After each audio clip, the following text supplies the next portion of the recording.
السلام علیکم اسٹوڈنٹس، آج ہم اسلامیات کا باب نمبر 1 شروع کریں گے۔ باب نمبر 1 کا نام ہے جی حفظ قرآن، اور حفظ قرآن کے پورشن سے آج ہم سورۃ الضحیٰ پڑھیں گے۔ سورۃ الضحیٰ کا جو ہم نے ترجمہ بھی یاد کرنا ہے، تو اس لیے ساتھ ساتھ میں ہم وہ بھی پڑھیں گے۔ تو سورۃ الضحیٰ آپ نے زبانی بھی یاد کرنی ہے اور ساتھ میں اس کا ترجمہ بھی یاد کرنا ہے۔ اس لیے میں آپ کو سورۃ الضحیٰ بھی پڑھاؤں گا اور ساتھ میں اس کا ترجمہ بھی بتاؤں گا، اور ساتھ میں مختصر وضاحت بھی دوں گا تاکہ آپ اس سورت کو سمجھ سکیں کہ اللہ تعالیٰ نے ہمیں اس میں کیا بات سمجھائی ہے۔ تو سب سے پہلے ہم پڑھتے ہیں جی سورۃ الضحیٰ۔ اعوذ باللہ من الشیطان الرجیم، بسم اللہ الرحمن الرحیم۔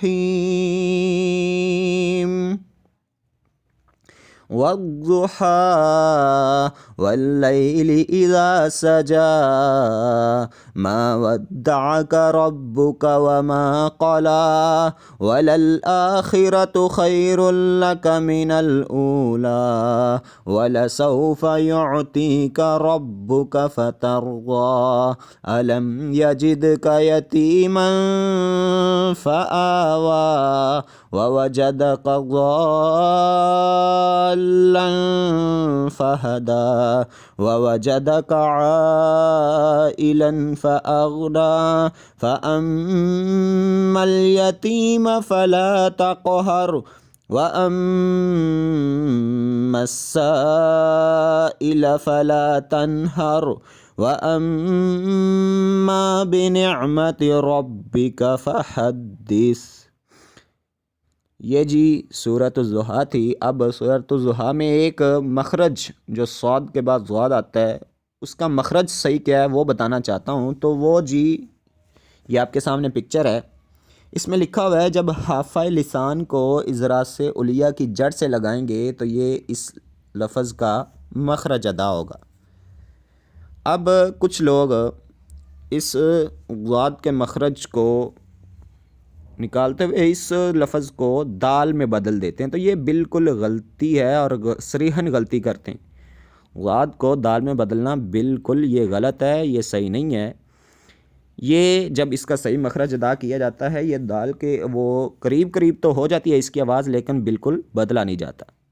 اب حافہ لسان کیا ہوتا ہے اور اضرا سے علیہ کی جڑ کیا ہوتی ہے؟ حافہ لسان ہوتا ہے جی زبان کی ایک جانب، رائٹ سائڈ ہو جائے یا لیفٹ سائڈ ہو جائے، اس کو جب اوپر والی داڑھوں کی جڑ میں لگائیں گے تو یہ لفظ صحیح ادا ہوگا۔ تو یہ ایک اور پکچر دکھاتا ہوں، وہاں پہ آپ کو صحیح پتہ چل جائے گا کہ زبان کے کس حصے کو کہاں پہ لگائیں گے تو یہ مخرج ادا ہوگا۔ تو یہ آپ کے سامنے پکچر ہے جی، یہاں سے آپ کو پتہ چل سکتا ہے۔ تو یہ سورت تھی سورۃ الضحیٰ، اور اب ہم اس کا پڑھتے ہیں ترجمہ۔ تو ترجمے میں ہے جی سب سے پہلی آیت والضحیٰ، قسم ہے روز روشن کی۔ مطلب ضحیٰ کہتے ہیں جب سورج نکل آئے اور اچھی طرح روشن ہو جائے، اللہ تعالیٰ نے اس وقت کی قسم کھائی ہے۔ واللیل اذا سجا، اور رات کی جب وہ سکون کے ساتھ طاری ہو جائے۔ واللیل، اور رات کی بھی قسم ہے اذا سجا، جب وہ سکون کے ساتھ طاری ہو جائے۔ اب اصل میں کفار کی نبی کریم صلی اللہ علیہ وسلم کے بارے میں یہ رائے بن چکی تھی کہ نبی کریم صلی اللہ علیہ وسلم پر ایک وحی تو نازل ہوئی، لیکن اس کے بعد وحی آپ کو پتہ ہی ہے کافی دیر تک نازل نہیں ہوئی تھی۔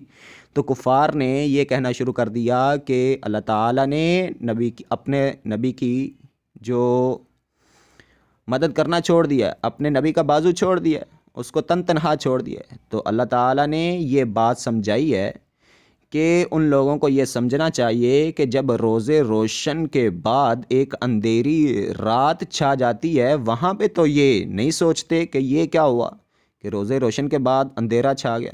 وہاں پہ تو یہ سوچتے ہیں کہ ہم دن بھر کام کرتے ہیں تو یہ رات سکون کے لیے بنی ہوئی ہے، اور یہاں پہ آپ کے بارے میں سوچتے ہیں کہ وحی کے بعد وحی نہیں آئی تو آپ کا بازو چھوڑ دیا اللہ تعالیٰ نے۔ ایسی بات نہیں ہے، بلکہ یہ ہے کہ ایک وحی کے بعد آپ کو ریسٹ دی گئی ہے، کیونکہ وحی کا کام بہت بھاری کام ہے۔